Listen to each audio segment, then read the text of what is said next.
All right, babies. It's that time again. Oh, yeah.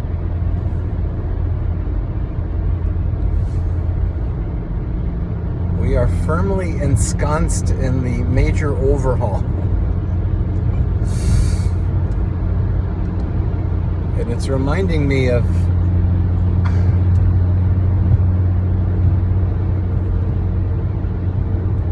the teaching I gave you several times that we are creating our own gospels. Oh yeah, baby.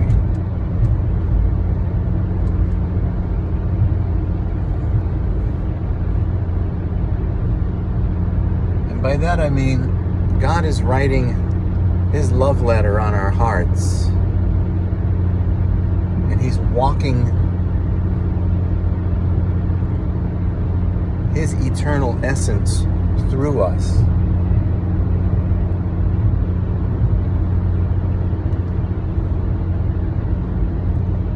And the choices we make, the experiences we have, document the gospel according to each of us. Oh yeah, baby. So I'm in that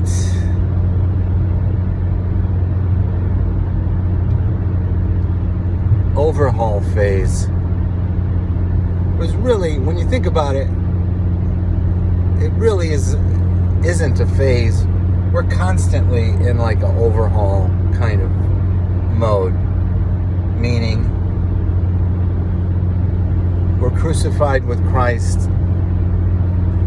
The past is gone. We are now walking in newness of life. So in that sense, we're always in that constant renewal, regeneration, restoration. But in my case, I'm having some physical challenges, so I really need to change what goes into my body, how I take care of my body. And that's why yesterday we were talking about Haggai 1, because that was about rebuilding God's temple. Oh yeah. So that's kind of what's going on. I'm in the Haggai 1. I'm in a Haggai 1 phase.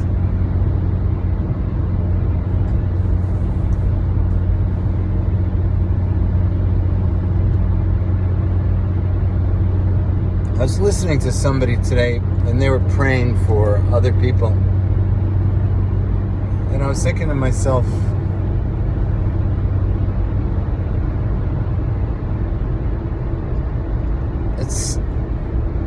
sometimes prayer can be like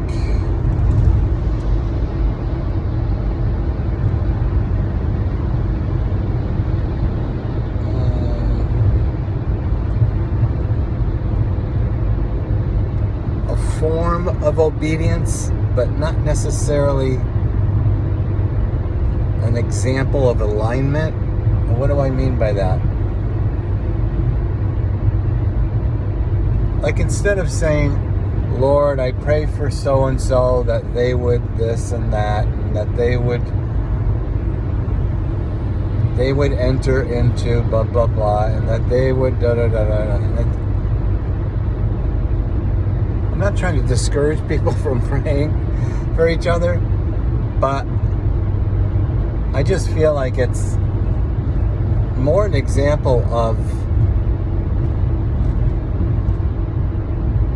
our growth if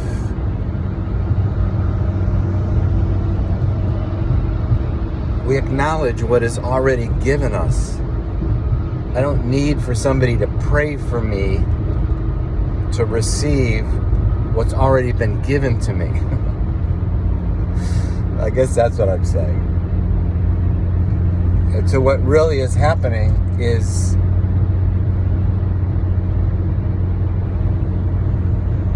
kind of what I was just saying a moment ago. Even though I'm going in this physical overhaul phase, we're always in that mode of being renewed because we're aligning ourselves with God, His nature, His character, His actions, His thoughts,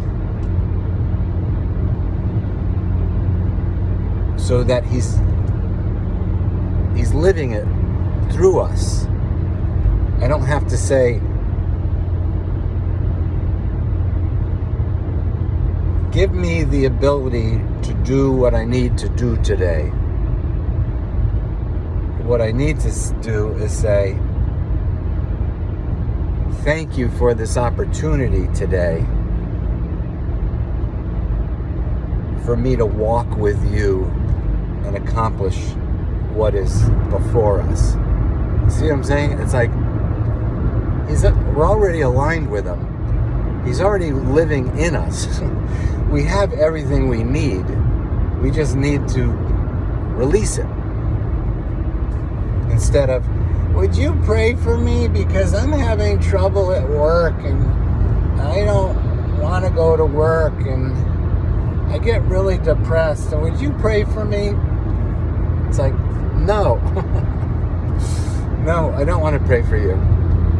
How about you put your big boy pants on, recognize that Jesus went through amazing torture and a life of complete obedience to God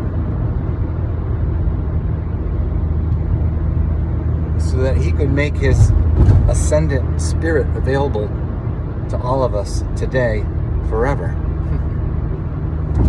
So we're in that relationship of love and oneness. So if we're one with Him, what are we praying for? So the prayer is just the communication with God. Thank you for this.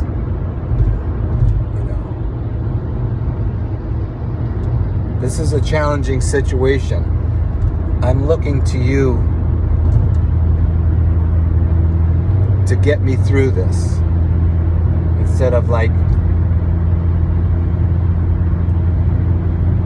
please God, give me what I can't do on my own. I'm in trouble and I need you.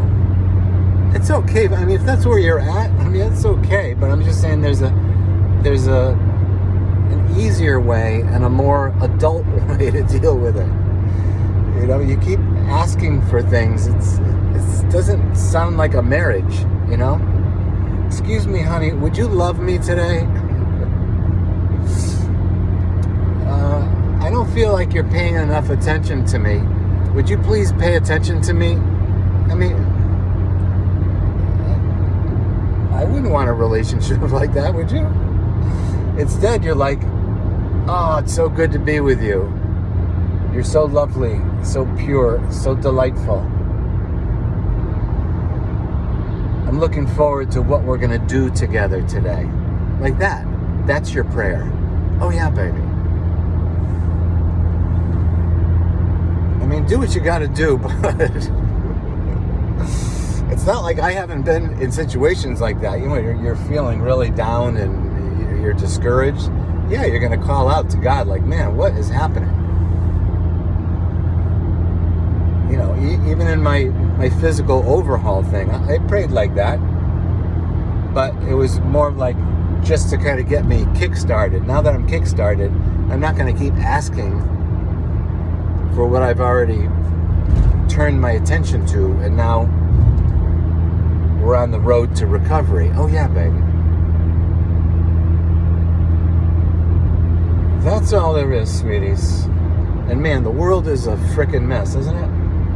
Oh my God, nothing but lies, corruption, drama, gaslighting.